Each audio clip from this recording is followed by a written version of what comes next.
Welcome to the Typical Skeptic Podcast, where we dive deep, you decide. Questioning the matrix from UFOs, where the shadows unknown reside. Rob Khalil busting myths like ghosts in the night. Paranormal pros, secret space ops, yo, we keep it real, no fright. Typical skeptical seeking, never sleeping on the lies. Aliens, Anunnaki, black ops in disguise. From abductions to ancient scripts, we flip the script wide. TSP style, mile after mile, truth can't hide. Hold up, TSP crew assemble, we dismantle the fable. My lab's targeted souls breaking out of the stable. Dogman howling, Bigfoot prowling, cryptids in the mist. Mandela the fifth, twisting reality, can't resist the twist. Soul trap snapping, reincarnation mapping, holographic dreams. Near-death visions, out-of-body missions, waking up the teams. No censorship here, we fear no elite scheme. Conspiracy kings ringing bells, hear the freedom ring. The skeptical seeking, never sleeping on the lies. Extraterrestrials, interdimensional highs. Welcome to the Typical Skeptic. Welcome to Typical Skeptic Podcast. Be sure to like, subscribe, and turn on notifications.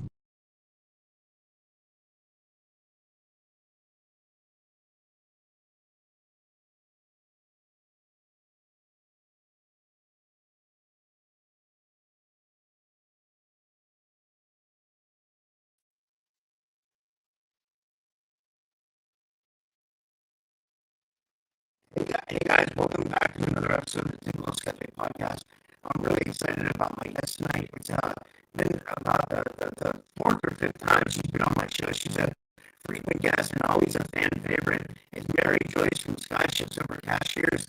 Tonight we're going to be talking about Cherokee Little People, Antarctica, and moon bases. And Mary has a story that she's put away, but she can bring it out now. She's actually met a Cherokee Little Person. It's going to be really interesting to hear what she says. But I wrote Investigative journalist, author, researcher Mary Joyce returns to the Typical Skeptic Podcast for another journey into the mysteries of the hidden earth and go beyond. Tonight, Mary will share the remarkable story of her personal meeting with the Cherokee Little Person. What did she encounter? What was the mysterious being look like? And how does her experience connect the Cherokee with traditions surrounding the little people? And we'll also investigate Antarctica and moon bases as we talk about Spy in the Sky, which is one of Mary's favorite books. Mary has 5 books. She has a Bigfoot book. She has Spy in the Sky, Cherokee Little People, one Untangible Evidence of Jesus, and Underground Bases in North Carolina. And I think that's all of them. And I'm going to bring her to the stage now. And you can find her at skyshipsovercashiers.com. And I'm really excited to have her. Mary, thank you so much for coming back on. How are you? Hi, I need to check with the technical start. Your voice is sounding really peculiar when I hear it. Am I sounding normal? Yeah, you sound normal, yeah. Okay. All righty. I wonder what's going on. It's weird. I don't know. You're not. You're sounding like you've got gravel in your throat. And mine sounds like that now, too. Hold on, let me change the microphone.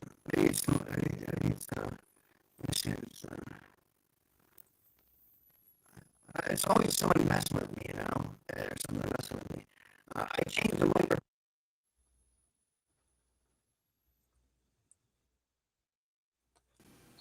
Is it better now? Now you sound normal. Okay. All right. Geez, man, it's like it's always like someone's messing with something. It's insane. I don't understand it. It's like it's always some kind of weird targeting. Like it's weird. Like this is a new computer, and I already noticed like StreamYard's starting to run slower, and it's harder for me to play my intros. And there should be no reason why I don't do anything but stream on this computer. So there's like no tangible reason why it should be running slower. I don't know. Is that the reason? It was at? Now I'm getting an echo. Yeah, you're getting an echo? Yes. Yes. Okay, let me fix it. Hold on. Sorry. Let me. I'll reduce. I reduce background noise on mine. Let me reduce background noise on yours. It says but it's already like that. But do you want me to try my phone and see if that works better? Um, let me see if Let I me can see hear if I you. can hear. I'm getting that I'm getting echo. that echo. Okay, let me see if my phone will work better. I'm coming in on my phone. Give me 1 second. I'll be right back. I'm right here. It's just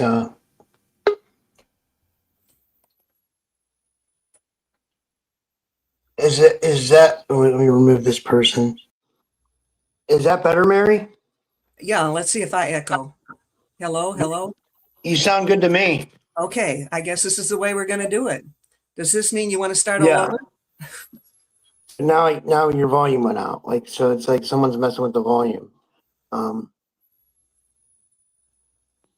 Hello, Mary. Can you hear me? I can hear you. Oh, okay. Sorry. Now we're good. Okay. Yeah. So I'm so Now you're gone. okay. We're good now. We're good. Yeah. Okay. So how are you? Besides Fine. you know, I'm sorry that started with a whole mess like that, but it looks like maybe we're going to make it. yeah, yeah. Well, I do believe it's some kind of weird targeting, and I wonder why other podcasters don't get it. I often wonder about that. But I mean, there's nothing I can do except just kind of keep moving on. You're not the only one that has problems, so don't feel like you've been singled out.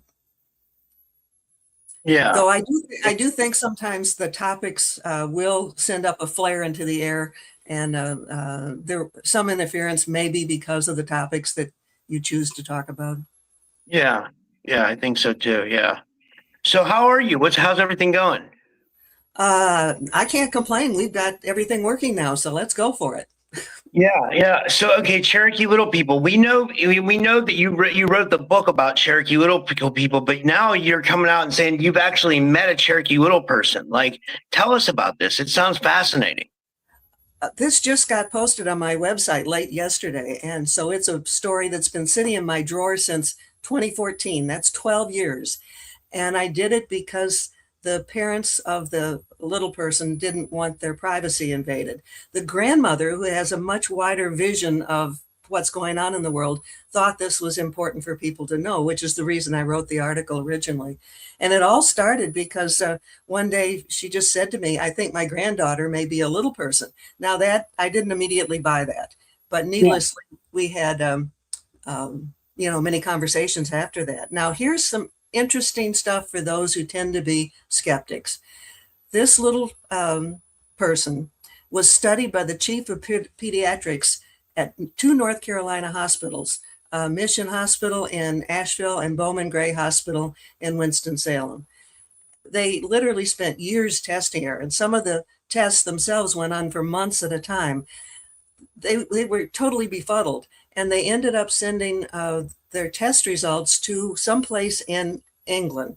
I wish that the grandmother could have remembered what university or hospital it was sent to, because it was probably one of the big ones if they couldn't solve the things here. But all of their research showed that she was not a midget and she was not a dwarf. They could not figure her out. And the grandmother said that they tested her bones, her hormones, just anything they could think of. They even gave her a growth hormone, and it had absolutely no impact on her. So I found that real interesting. The first time that I met her was the grandmother brought her in where I was working. And she was about 14 or 15 years old at the time.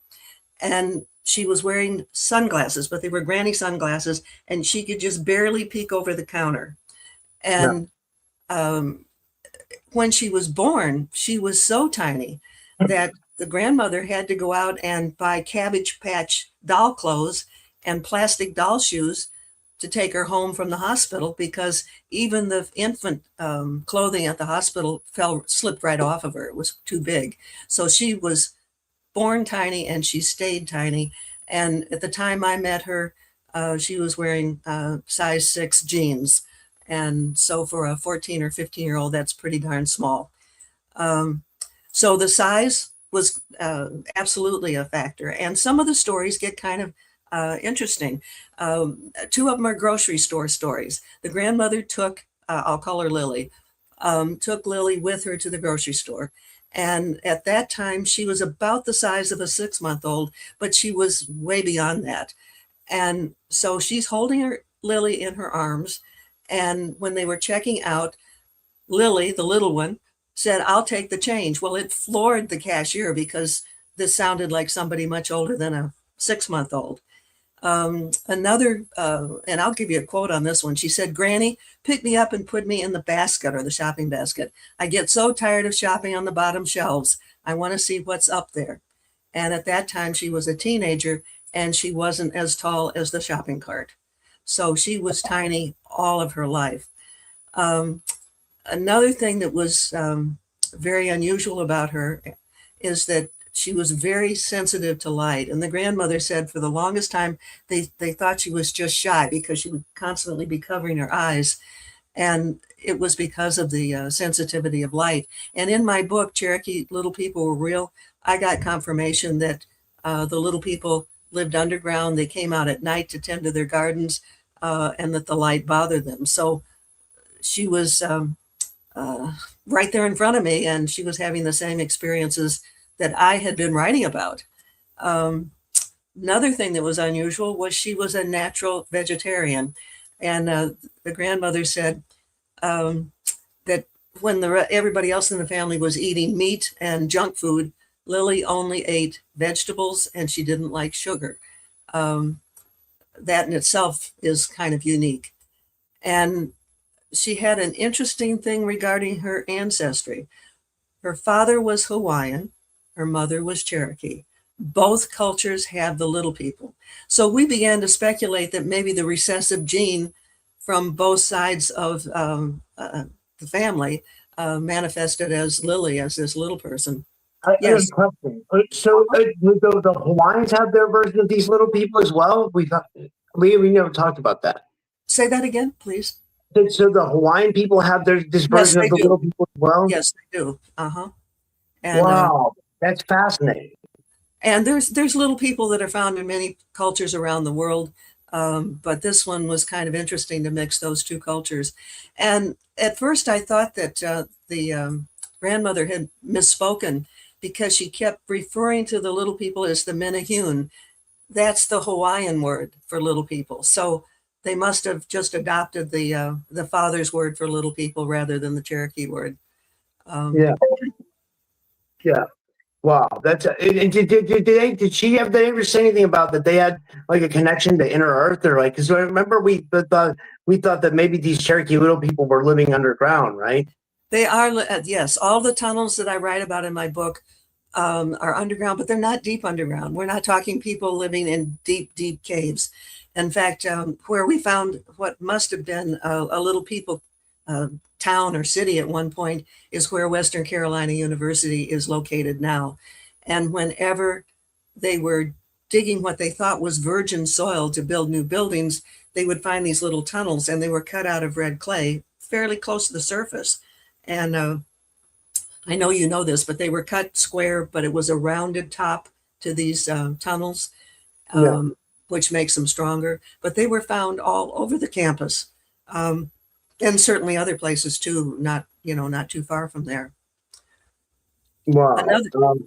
Sorry, go ahead. Yeah. Well, I wanted to get in. I know you want to talk about the moon and all of that, so I'm trying to get through this kind of quickly for you.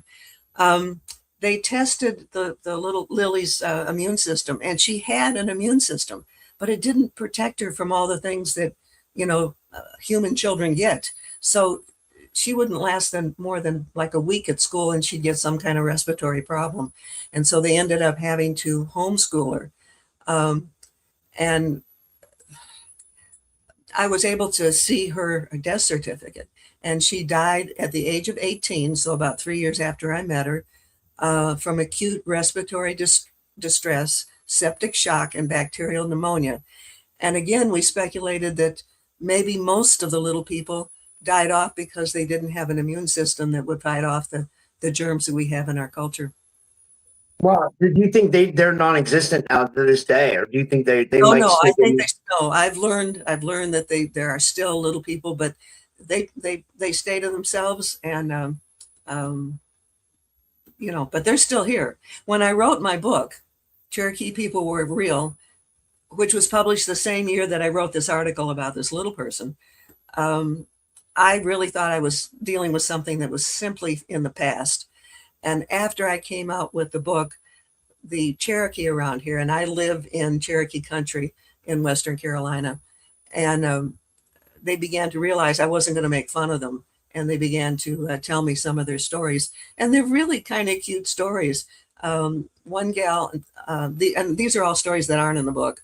One gal told me that her family had a place up in Big Cove. Big Cove is a more remote part of the Cherokee home base. And so they would keep a little trailer up there so that when they would have family gatherings, they would have a restroom and they would have a kitchen to fix food for everybody. Well, the kids were playing hide and seek. And this particular little girl went to hide in the shower of the trailer. And when she pulled back the curtain, there was a little person, a little man, just smiling, grinned, from ear to ear. And I guess he simply wanted to play with the kids, but it scared her to death. She said she went running to her daddy. Wow. And another story is from a woman who again lives in the main part of Cherokee, but she has an aunt and uncle that live in an even more remote area. And she was staying with them overnight, and her uncle said that he'd proved to her that the little people came to their house, and he spread flour all over either the front porch or the deck. I don't know what it was, but he spread the flour all over. And in the morning, there were little tiny footprints all over where the flour had been tossed. And again, it's among the old time Cherokee. They will still put out food at night for the little people, and the little people are known for throwing pebbles on the roof if they're forgotten. Wow, that's fascinating. Like, what do the Cherokee elders or historians say about the little people? Do they ever have contact with them, the Cherokee tribes and stuff Oh, like that? The people who are Cherokee, they accept it. There's no doubt among them at all. In fact, at one point I interviewed the great granddaughter of Solly. Solly is regarded as the number one hero among the Cherokee. And she spoke, an educated woman. I mean, she was somehow involved with the hospital and teaching something in the medical field. So she was not a dumb person, but she absolutely believed in the little people. And she said that she also believed that the Cherokee came from the Pleiades, which is a star cluster. And many of their origin stories talk about the seven sisters. The seven sisters refer to the seven main stars of the Pleiades. And so they hide some of their teachings in the seven sisters story. Wow, that's interesting. Like, now, would you say the Cherokee little people are generally considered helpful, dangerous, mischievous, or and yeah? I hear the thing about the mischievous thing with the little people. I don't think most people run into that. The only time I've ever heard a really kind of bad negative story about the little people was when I was out in South Dakota, and I got to meet the daughter of a shaman, and she told me the story of her cousins swimming in a creek out there and going around, and they found a cave off the side of one of the creeks, and they went in it, and it was a little cave, and they found a quiver, arrows, and a bow, and they took it. They took these things. And when the grandfather found out they'd done it, he said, "You take those back. We're going to have trouble." And for a while, the little people were killing their chickens and just doing annoying things. But I actually sympathize with them. When you're that little and the big people are picking on you, that's one way to get them to stop and think about not bothering you. But they didn't last long. It was just like to let them know you better not mess with our stuff. Yeah. That's the story I've heard. Are they very dependent on us, on humans, or are they pretty much self-sustaining? Self-sustaining from what I can see, though I think they must enjoy the extra food that's put out there. And they're mostly vegetarian, you said. Well, I can't swear by that, but that certainly was true with Lily. I mean, to be around people, a family that eats meat, and as the grandmother said, loves junk food, and she didn't get into any of that, that's peculiar in and of itself. Yeah. Do you think the Karen McDonald says SINIXT here, they're connected to the Pleiadians as well. She said it's interesting. She said that the star nations of the Dakotas near that sector, Seven Sisters, Snow White, and the Seven Dwarfs. She said it's kind of the story, right? Like that it's I didn't know. I never connected those two, but that's very interesting. yeah. So, yeah, that's very interesting. Yeah. And guys, if you're watching on YouTube, leave a comment on the Rumble stream. I have to get 75 unique chatters a month. So, yeah, just leave a comment on the Rumble stream. Thanks to everybody who did. And Lighting the Dark Remote Viewing says, is there a Native American name for them? Do they have do we know? Each tribe seems to have their own name. I do not know how to pronounce it in the Cherokee language, but they have a Cherokee word for the little people. Around here, even the Cherokee themselves refer to them as the little people. Only a few people would use the real name. And like I already mentioned, in Hawaii, they're called the Menehune. The Menehune, that's interesting. And then are there certain mountains, caves, or waterways or underground locations traditionally associated with them, you'd say? This is true of the little people, and it's true of the Bigfoot. You will find them in rocky mountain places where there's natural caves that they can get into, where there's water, where there's forest. That's common to both the Bigfoot and the little people. Do you think the little people are prone to predatory attacks a lot? Even from big birds or owls or something like that? Because they're smaller? Well, they're about 3.5 feet tall. So Yeah. you have to be a pretty big bird to pick one up. Yeah. So I don't really think that's a problem that they have. Yeah, I've certainly not heard of. I haven't heard of that. But probably other things like wolves or bears or whatever else is in that area, right? I'm not sure what's in the North Carolina. And remember out in South Dakota, they had bows and arrows, so they were able to defend themselves. And they can go underground. And I'm sure they have ways of preventing people from other creatures from getting in there where they are. Do you know if they've ever had contact with any other kind of crypto-terrestrial civilization since they're underground? If they have, I've not heard about it. Yeah. Wow.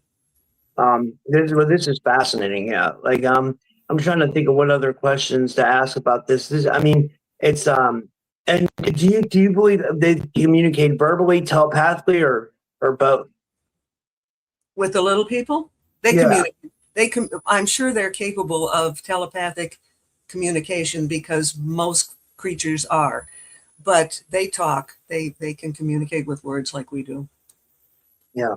And when you had your encounter, did anything unusual happen before or after, like missing time, strange lights, dreams, physical sensations, or electronic disturbances or anything like that? No, the grandmother brought her into where I was working. So it was in a public place, and there was nothing unusual about it at all, other than that she was a tiny little person.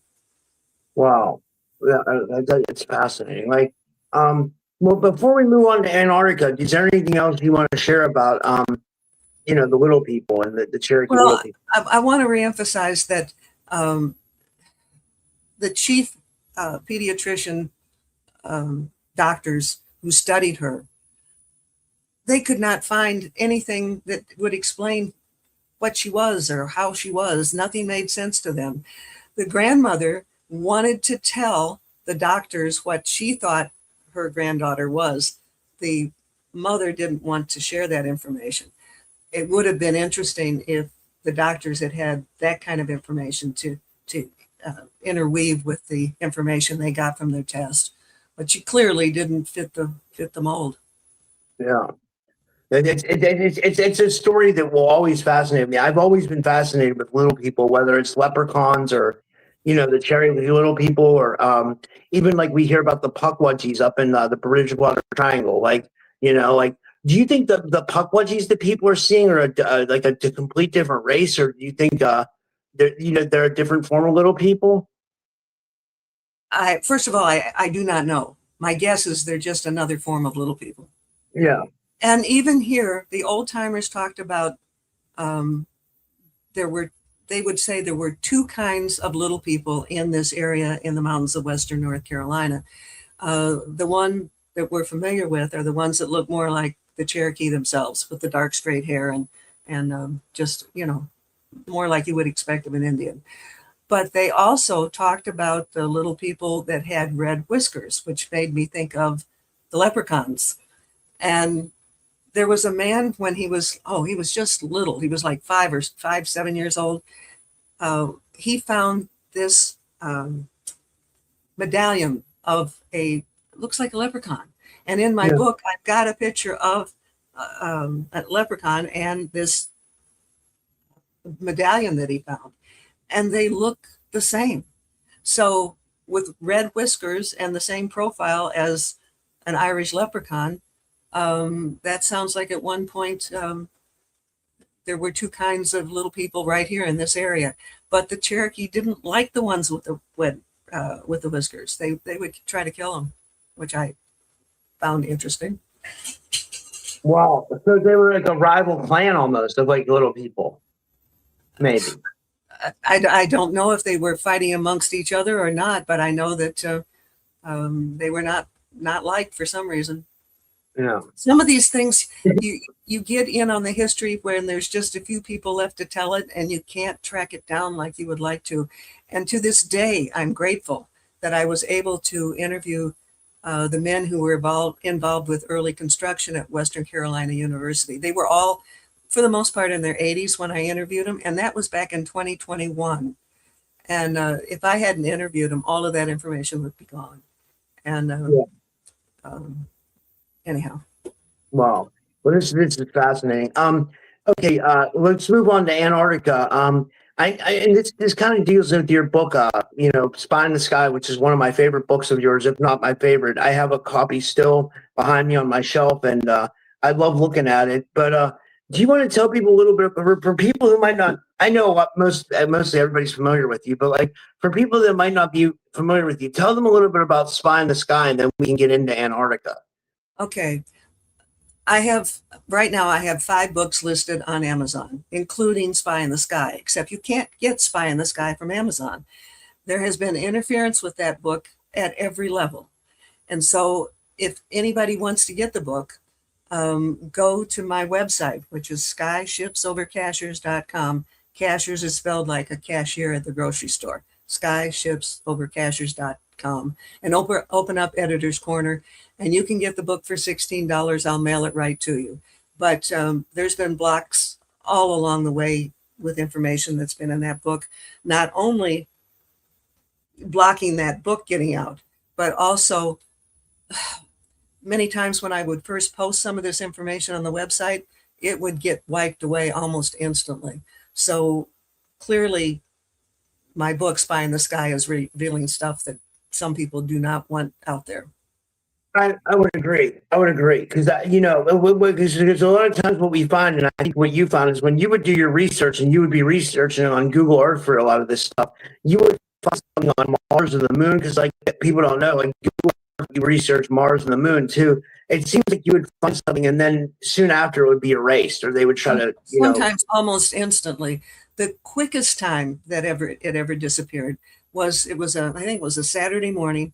I had just found something, and I called somebody. I'm not going to drop anybody's names, but it's somebody who you would recognize the name, and said I would send them a link so they could see what I was seeing. I said, as soon as I take a shower, I'll send it to you.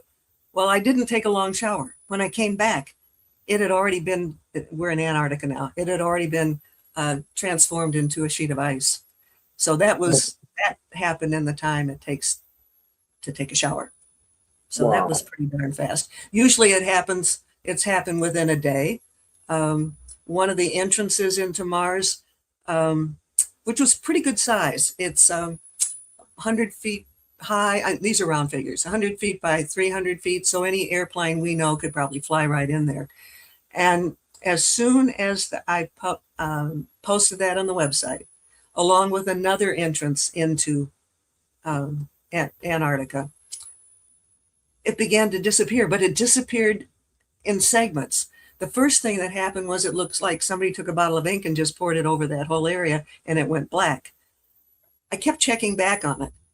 And for a very brief amount of time, one of those entrances said Hollow Earth Entrance, and the other one said Hollow Earth Entrance 2. Those labels stayed there only for a little bit, and eventually that too became just a sheet of ice, and you would never know it was there. Wow. Thank goodness, and everybody ought to know about this, and they probably do. There's a print screen. You hit control in the print screen, and you can save what's ever there. If I hadn't done that, I would not have been able to show people before and after shots. Yeah. That's amazing. Yeah. So let's get into Antarctica. Like, what originally inspired you to start looking around in Antarctica? Was it kind of like all the lore we've heard about it and stuff like that? I'm trying to remember what made me start doing it. I really don't know. But the more I explore, this happened over a number of years. I mean, I didn't sit here glued all the time looking for all this stuff, but I would sit down with Google Earth and just start exploring. And sometimes I got lucky. And one of the things, and I've been surprised at every step. I wasn't the first one who found this. Somebody who was a friend of the website found the first one. She went in and looked into a crack in the ice in Antarctica and found the remains of an old city. Now, when I talk about the remains of an old city, you can see all the different square cuts. It's like looking down on it. The roofs are gone, but the different shapes are all either rectangles or squares, and they're grouped together like, some kind of a city complex.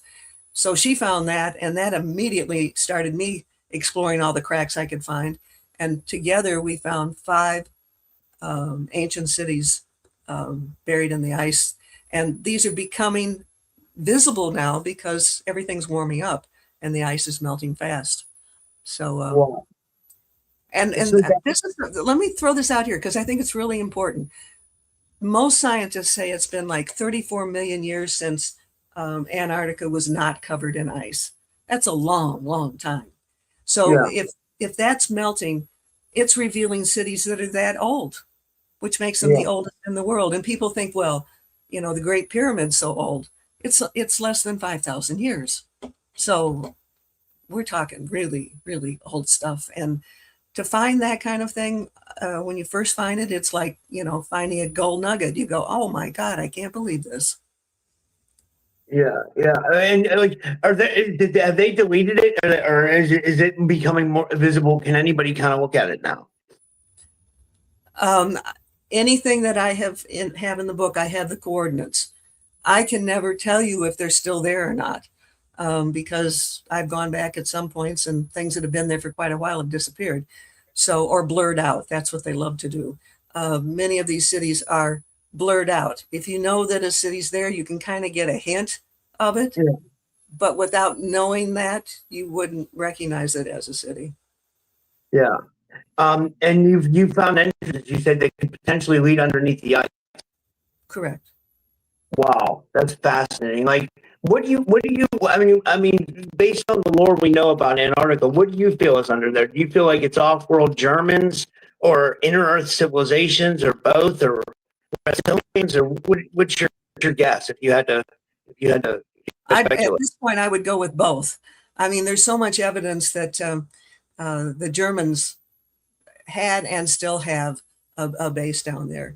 And some really credible sources have talked about the Germans building spacecraft in Antarctica, and that's where those were formed. And this is another thing which people may not know. In 1952, there was a spectacular showing of UFOs over Washington. It made the newspapers. It was, to this day, it's a well-known event. According to astronaut Clark McClellan, who became really good friends with Werner von Braun. Those were German craft that flew over Washington, D.C. They were not ET craft. Wow. Wow. Holy, that's huge. That's like, yeah. Like, and let me think here. Let me go back to my questions. Like, do you believe there could be ancient ruins or modern military installations or both there? Both. I mean, the ancient cities we're finding are as old as you can imagine. So that's under Antarctica, and it's beginning to be shown. And definitely, there's current activity going on down there. Holy shit! Like that's it's fascinating. Like it really is. Like it's yeah. And if you guys have any questions for Mary, put them in the chat. And have images. We talked about this a little bit, but you said the images kind of changed. They become blurred or they've disappeared. Like yeah. But you still put the coordinates in the coordinates with everything I found. There's the coordinates, so you can go and see what's there now. I don't know because I haven't checked it all out real recently. Yeah. No, I agree with you 100%. And this is so interesting. Like, yeah, let me see here. And let me see. Yeah, put your questions for Mary in the chat, guys. And why do you think they're trying to conceal what's in Antarctica? Like, what do you think they're trying to? Why do you think they just don't want us to know about our real history? Well, actually, I think that would be a minor point. They probably don't want us to know the true history. That's been proven in many, many ways, like trying to hide all the giant skeletons at the Smithsonian because they don't want people to know that that really is something that really happened in our history. Yeah. And I just lost the rest of whatever thought was. Oh, that's okay. That happens to me all the time. I know exactly what you mean. That happens to me literally all the time. Yeah, like I know. Yeah, it's you'll be in the middle of a thought and it just kind of I know that. It happens when you have 2 or 3 thoughts in a row, and when you get to thought number 3, you go, "Oh, I forgot what that one was." It's if you stick to one subject at a time, it doesn't happen. Yeah, yeah. Let me here. Let me make sure. Okay. Do you okay, do you believe the Antarctic Treaty kind of helps scientific research, or do you believe it restricts independent investigation? And what I'm referring to is when they say you can't fly over Antarctica. Do you believe they're doing that for on purpose so people won't discover what's going on there? Absolutely. There's supposed to be an opening that would, not the one I found, but would take you right into the interior of Antarctica. And that's been a no-fly zone, I think, for an awful long time. Yeah. This is Chloe wants to know, have you looked into the pole shift at all? And Karen wanted to know as well. Do you believe that, like, the world, you said that things are kind of warming up? Do you believe we might be going through a pole shift as well? There's been a slow pole shift going on throughout our lifetime. And you can actually, in fact, I remember posting it on the website at some point where you can actually track and see where the polar north has moved. So when it's a slow process, we aren't consciously feeling it.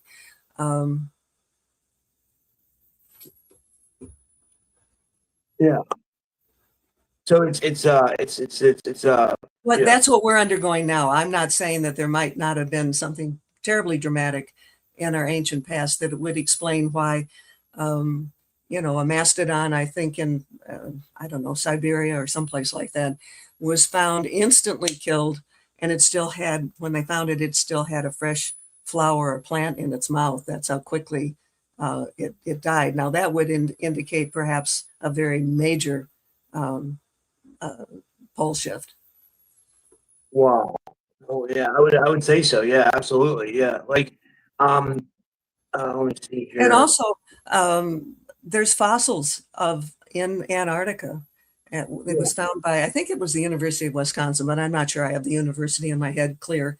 But they went down there and they found fossils that would only be from, tropical forest. Wow. That is fascinating. Like, Okay, now let's talk about.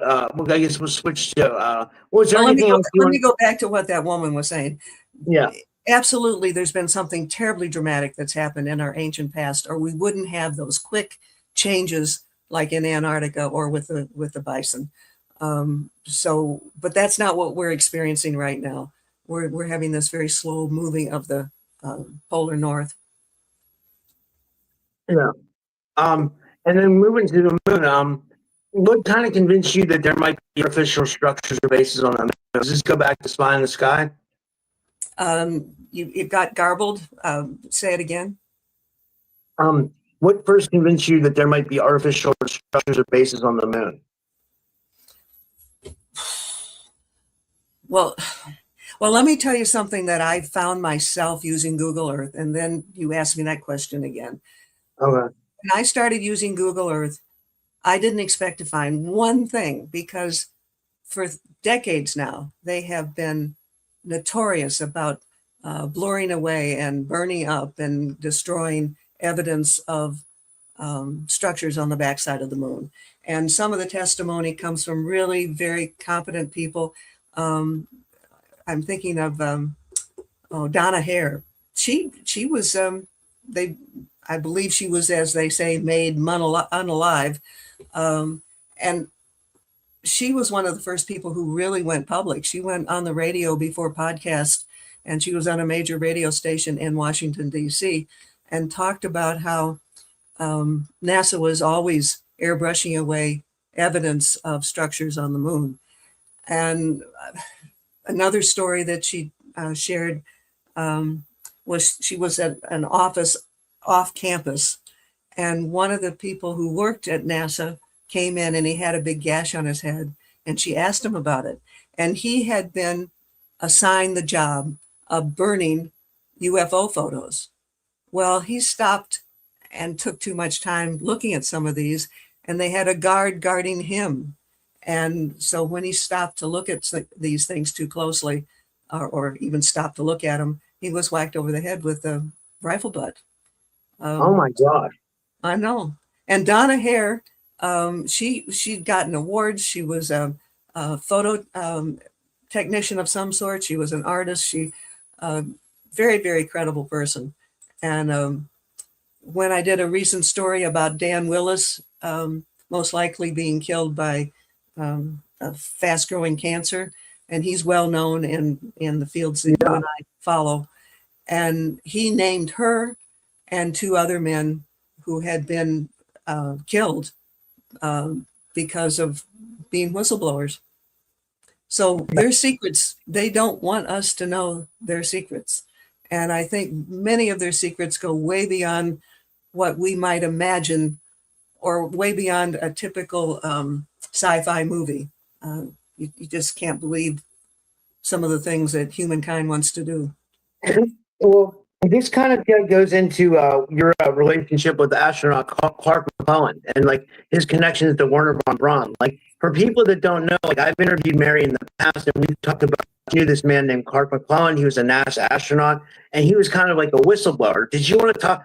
I think it might be important to talk about him too and what he knew. And like, I agree with you about Dan Willis. You know, like, I think Dan Willis was working on free energy, and he was going to I mean, I kind of got an email. I can't say much, but like, I think Dan was working on free energy. So some of this, I feel like, ties into free energy. Like, you know, I think it's like, but like you said, I think it goes way beyond that. I think there really is some kind of space program out there as well, too, or something that they don't want us to know about. You know, One of the things that's really, really surprised me was I got a message on my Facebook page from Dan Willis. Now, he's never communicated with me before. This was 18 days before he died.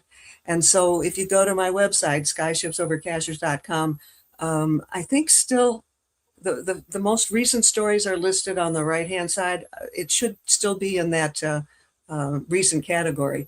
And he doesn't talk about free energy at all. Everybody that he mentions, he believes were killed because of things they knew about UFOs. So it's and I'm sure you've seen this too. Like, you've seen the disappearing of these scientists, like Amy. I Yep. can't remember, Amy Eckler or whatever her name is, and then Neil McCaslin, who was he was like a scientist who worked with, it seemed like they were all dealing with some kind of advanced propulsion or something like that. And there's two things that could be happening. If these people who are taken will agree to help who's ever taking them, then they may be still alive and being used for what they know. Because we're not finding bodies, right? Yeah, that's a good point. Yeah. That's a real possibility because they have such knowledge and somebody else wants it. So you're not going to kill a source of good information unless they're absolutely not going to cooperate with you. Yeah. Well, did you feel like that was the case with David Wilcock as well? I have such mixed feelings about him. I do. He came on so strong when he first made the public scene. He was telling everybody he thought he was Edgar Cayce reincarnated.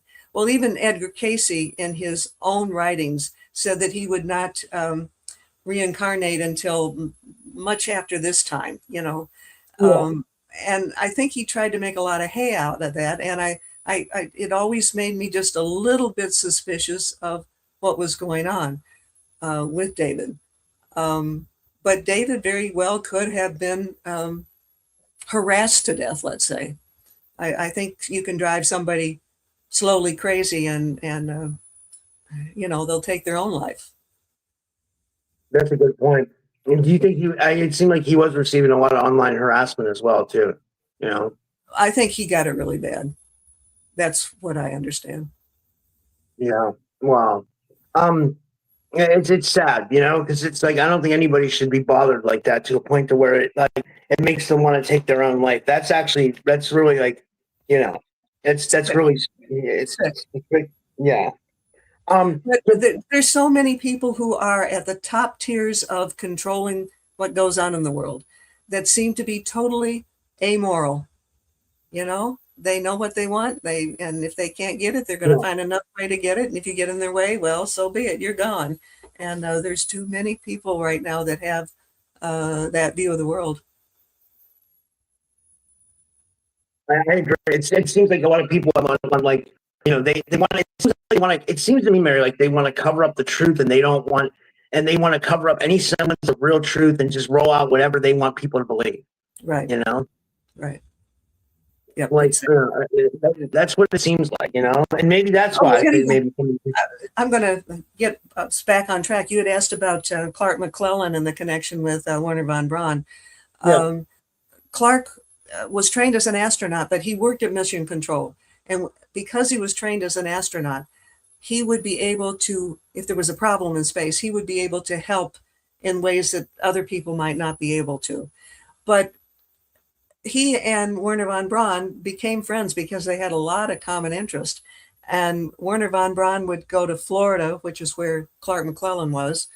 And whenever there would be a conference or a meeting or whatever, and the two of them would go off down to the beach or under an umbrella out by the pool or something away from everybody else, just so they could talk. And Clark learned an awful lot from Wernher von Braun. And that's a pretty good source for some of this information regarding the German influence in our space program. Yeah. What do you think was going? What do you think Clark saw? I think. I can tell you what he saw. He was at Mission Control. There's monitors that they keep watching, and on this monitor that was aimed at the open bay of the shuttle was a tall ET with two astronauts who were tethered so they wouldn't float off. And in the background, you could see the small craft that the ET had arrived in. So he saw them talking out there. Well, he talked about it with people that he knew, they didn't want him saying anything. And he ended up losing his job, losing his benefits. He died pretty much poor, as a poor man. That's how much power they can, and this is why a lot of people shut up. They know the extent of aggravation that can be poured upon them. So it takes a lot of courage to be a whistleblower. I agree. And it And feels that's like, also why I'm not going to get into politics, but that's also why many of our politicians are being so spineless and speaking up about things that they know, because not only have they been threatened, but um, sometimes their families have been threatened. yeah, there's two people in Congress that are kind of fighting for right now. I kind of want to give them a shout out. I even tried to send. I did an interview with someone who's a targeted individual. His name's Tommy Edwards, and then I felt like Tommy was good to speak out about what's going on about targeting and MK Ultra. So I sent the link to Anna Polina Luna, and I sent it to Tim Burchett. I don't know if they ever got it, but like I tagged them on Twitter on X, and I don't have a huge following on X, but I still tagged them because they're those two. They seem like they're really interested in UFO disclosure, but they're also interested in what happened with MK Ultra, and that's important to me because I like the fact that they're stepping up and they're Also, I heard Lauren Boebert, who's a Democrat, which was like, if it is bipartisan like that, that would be great because I think we need to end the whole partisan stuff left and right and just When it comes to a subject like this, absolutely. yeah, absolutely. Yeah, I agree. Yeah. But going back to and did Clark see anything else, or did he see UFOs a lot? Did he have a lot of UFO encounters, McClellan? Oh yeah, and I wish my memory could pull up all the information for you. I did an article and also spoke about it on some podcast about one of his friends who was also an astronaut who landed on the moon, and he saw things for sure. Um, and when you want to get into something like this, again, go to skyshipsovercashers.com and look under witness testimonies. A lot of those kind of stories are in there. Yeah. And I will say, guys, you got to follow Mary on her website. She puts out updates and she'll send out newsletters, and they are awesome. Like every time you send out a newsletter, you always have an interesting article. Excuse me, like it's never not interesting. You know what I mean? Like It's because I get bored hearing the same thing over and over again, and I think a lot of other people do too. And so when I can find anything that I find interesting myself, that everybody else hasn't already blasted through in every possible direction, that's the way I prefer to go. I like that. Yeah. Have you posted anything recent that you want to share, like before we get back into the moon, that like you think would be really like cool to talk about? Like, I know you. I just saw your. I think you just. Sorry, I was going to say you just put out one the the other most day. recent ones were the ones about the little person, finally coming out with that story. And with certain groups of people, that's really big news, because you don't usually see little people. Let me jump back into that again. There's a couple that lives on the top of a mountain on a ridge, like 2 ridges away from where I am, and they had a wildlife camera set up by their driveway into their home, and a bird set it off. And in the background, there was a little person that was caught simply because that bird turned on the camera. So that happened since the book came out too. Now there's it sounds like everything's happened since the book, but there's a lot of information in that book about Cherokee. Maybe too, Cherokee Little People Part 2. Might be a people seem to like the little people talk. It's sort of like I agree with you. Yeah. One more thing I wanted to ask you before we get back into the moon, and you may not have a lot of recollection of this because it might, but like for you guys that don't know, for the audience, Mary was an investigative journalist her whole life, and she's written for newspapers and stuff like that. There was a time where you were investigating the mob, right? Like, you remember that? My goodness. I do remember, yeah, because I've talked to you so many times, yeah, and I like your stories, so it's interesting, yeah. You got to remember when I was doing these stories, I was a lot younger. You could get away with a lot more when you're younger. We went to bars where the bad guys hung out.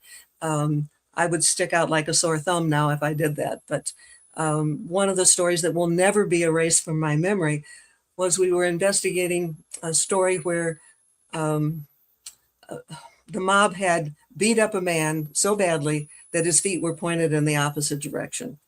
Oh my God. We went to meet with his parents. His parents lived above a liquor store. Now, mind you, I'm there with our head investigator, and I was the editor, and we're going up this side stairs All right, you have the bar or the liquor store in front, a side stairway, and then you turn, and the entrance to their apartment was from the back at the second level. So we knock on the door, they open it, and they let us in, and all of a sudden, a man appears from down the hallway with a gun pointed right at us. At that point, I still had a badge in my purse, which I only had because for a short time I worked in the courts, but not a long time. And I said, I figured out that he thought we were part of the bad team or the bad guys. I said, okay. And I went real slowly. I want to show you something. And I reached in and I showed him the badge, and he immediately put the gun away. He thought we were was it, like a press badge or something like that? I'm sorry? Was it a press badge or like a law enforcement badge? It was, I worked in the court, so it was a legal type of badge. Yeah, that's cool. Yeah. So Wow. anyhow, and the only reason I had that job is I ran the campaign for a judge who won, and he knew I could type, so I got to be his temporary court recorder. Wow. So it seems like you've experienced a lot in your time being an investigative journalist, like between the UFOs and the mob and Bigfoot and everything else, right? It's curiosity will get you in some strange places. Yeah. Do you guys have a lot of sightings in North Carolina still? And that's why you call it Skyships Over Cashiers, right? Well, we started it because there were a whole lot of UFO sightings over Cashiers, which is a small village at the top of one of the mountains here in Western North Carolina. The website has grown way beyond that. You know, at the beginning, we were just like constantly, absolutely intrigued with every little UFO that went flying by. Nobody wants to see those things over and over again. You know, they all begin to look the same, and you don't need to see 20 of them to believe in something. And so I've just expanded the website to go way beyond that. So we get into the Bigfoot, the little people, all sorts of stuff. And Yeah, that's a good question to follow up. Like, what do you think of this recent government disclosure? Do you feel like here's what I think. They're never going to show us very much at all. It's a bunch of these little Tic Tacs and stuff. That's nothing. The stuff that they're really trying to hide, it's going to take a boatload of dynamite to get them to part with it. So they're just kind of scratching off a little bit of the top surface of it. Do you think that's to deflect from something else that's going on in the world? Oh yeah, what they're doing a lot of things behind the scenes, and I'm not prepared to talk about it right now, because when you talk about things like that, you better have some concrete information to back it up. And at this moment, I don't have that on the top of my head, but there's so much more going on. Yeah, I agree. Yeah, I just want to ask you. And also, it's going to scare a lot of people. I occasionally get these rants from people who are very, very in the box type Christians. I mean, the most recent thing was I posted pictures of it looks a bit like a brick wall on Mars. Yeah. And it was found by Gene Ward, who is a really good Mars researcher. He's constantly looking at old NASA photos. Well, I got a rant from somebody that was all about God and religion. I'm going, how do you get God and religion out of just looking at a brick wall on Mars? And I was getting lots of stuff like that. So I just killed all the chatter. I'm going, if people are just going to rant, that's not worth the space on my Facebook page, and it's not worth the other people's time to even read it, because it's just a waste. But yeah, those are the kind of people that are going to have a very hard time with the things that will be released, because the ETs are going to force us in the not too distant future to come face to face with them and their reality. And people who are locked in the box with their religion are going to have a very hard time dealing with it. Yeah, and we have a really good crowd tonight. We have about 50 people watching between Facebook and YouTube, but then we have another 50 people watching on Rumble. So it's really awesome. And if you're watching on YouTube or Rumble and you haven't left a comment on the Rumble chat, go to Rumble and my Rumble video and leave a comment in the Rumble chat. Trust me, it helps, because I have to get to 75 unique chats month. I know I keep saying that, but like it's important. So leave a comment in the Rumble chat, not in the comment section, in the Rumble chat. So sorry about that. But get back to the thing, Mary. What do you think is going on the moon? Do you think it's alien bases? Do you think it's military? Do you think it's both? Or what if you had to say? There was something in the news, and I only saw the headline. I did not have time to really dig into it. Apparently, something was just dropped within a day or two on the moon, and it rang like a bell. And that's happened in the past, 2 other times in the past, where parts of the delivery system for the landing equipment to go to the moon was dropped on the moon, and it made like the sound of a bell, a reverb, which indicates it's hollow, which indicates it's metal. So there's old history about the moon not always being there, that it suddenly appeared, and there are those who talk about it being moved to where it is. So there is stuff inside the moon and on the backside of the moon, both.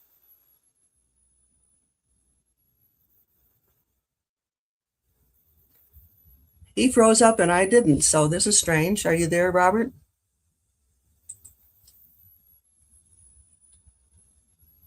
I can't even see the chat questions, so I don't know where to keep going with this one.